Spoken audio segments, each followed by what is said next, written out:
में रिजल्ट में संशोधन की मांग को लेकर अभ्यर्थियों का आंदोलन कल भी जारी रहा। अभ्यर्थियों ने प्रदेश के कई स्टेशनों पर ट्रेनों का परिचालन बाधित किया। इससे यात्री भी परेशान हुए। गया रेलवे स्टेशन पर ट्रेन में जमकर तोड़फोड़, आगजनी और पुलिस तथा छात्रों के बीच पत्थरबाजी की घटना हुई।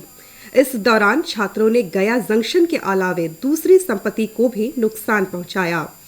रेलवे सुरक्षा बल और छात्रों के बीच पत्थरबाजी हुई।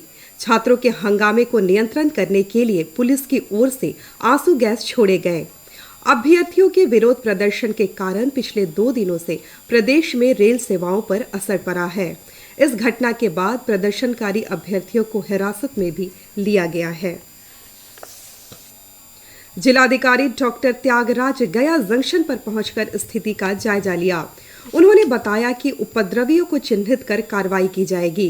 रेलवे की संपत्ति को नुकसान पहुंचाना ठीक नहीं है।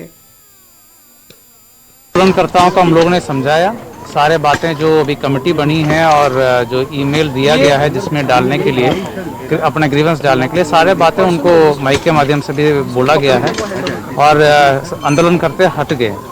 लेकिन कुछ असामाजिक तत्व जो हैं बीच बीच में आकर के डिस्टर्ब कर रहे हैं, उनको चिन्हित की जा रही है। कुछ लोगों को डिटेन की गई है और उन लोगों को चिन्हित करके कानूनी कार्रवाई की जाएगी। और अभी हम लोग रेलवे अथॉरिटीज के संपर्क में हैं, सब लोग यहाँ उपस्थित हैं। हम लोग जो ट्रेन हैं उसको सिक्योर करने का योजना बना करके, ताकि रात में कोई घटना नहीं हो, उस पर हम लोग ध्यान दें।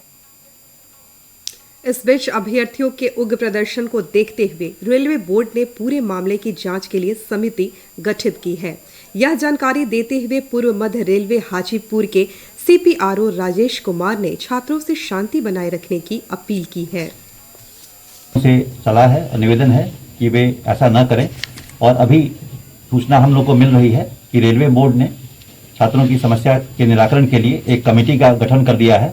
अतः मेरा छात्रों से निवेदन है कि वे वापस अपने अपने घरों पर जाएं, शांति बनाए रखें और रेल राष्ट्र की संपत्ति है, इसको नुकसान न पहुंचाए। साथ ही जो हमारे रेल यात्रा करने वाले यात्री हैं उनको कोई तकलीफ न पहुंचाए। इसलिए मेरा पुनः निवेदन है सभी छात्रों से कि वो स्टेशन परिसर से अविलंब वापस अपने अपने घरों को लौट जाए। आइए बढ़ते हैं अगले